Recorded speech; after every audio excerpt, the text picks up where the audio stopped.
Avec la naissance de la photographie, les œuvres d'art à base de peinture perdent leurs caractéristiques de moyens privilégiés de reproduction objective de la réalité. Beaucoup de peintres s'essayèrent à imaginer une réalité déformée afin de susciter au spectateur une réaction émotionnelle. L'expressionnisme en est un parfait exemple. Apparu au début du XXe siècle, ce genre toucha de multiples disciplines artistiques telles que le théâtre, la musique, l'architecture et bien sûr le cinéma. Peu avant le cinéma, c'est en peinture que l'expressionnisme éclot. Alors que l'impressionnisme en est encore à décrire la réalité physique, l'expressionnisme, en contre-réaction, met en scène les attributs influencés par la psychanalyse et le symbolisme, et prend ainsi une place importante au début du XXe siècle, notamment en Allemagne. Les caractéristiques esthétiques majeures de l'expressionnisme en peinture sont la distorsion des lignes et des couleurs très vives. L'objet représenté n'est plus important. Il n'est plus qu'un prétexte d'une expression bien souvent pessimiste du peintre. Herwart Walden, un critique d'art et fondateur du magazine Storm sur l'expressionnisme, définit ce dernier ainsi: un art qui donne forme à une expérience vécue au plus profond de soi-même. Il ajoute: l'expressionnisme n'est pas un style ou un mouvement, c'est une perception du monde.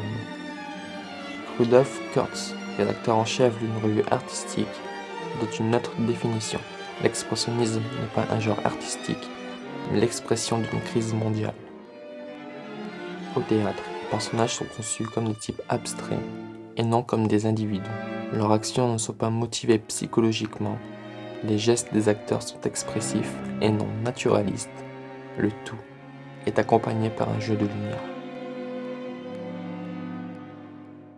En architecture, c'est la recherche de formes symboliques et archétypales comme la cave, la tour ou encore le cristal.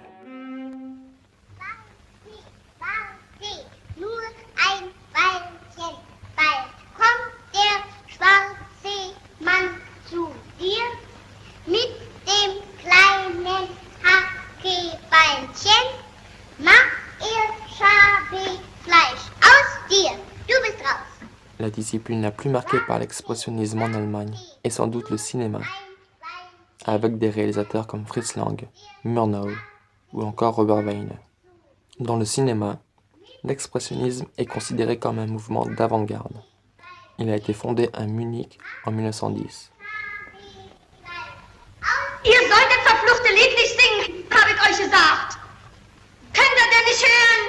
Il va prendre le relais sur les autres arts en appliquant une stylisation géométrique des décors, contraste saisissant d'ombre et de lumière, emploi du clair-obscur. Tel est le climat caractéristique qui aspire à montrer une optique déformée de la réalité. Pour que les opérateurs cinématographiques puissent utiliser toutes les ressources de la photographie d'art, il fut décidé que les films seraient tournés uniquement en studio.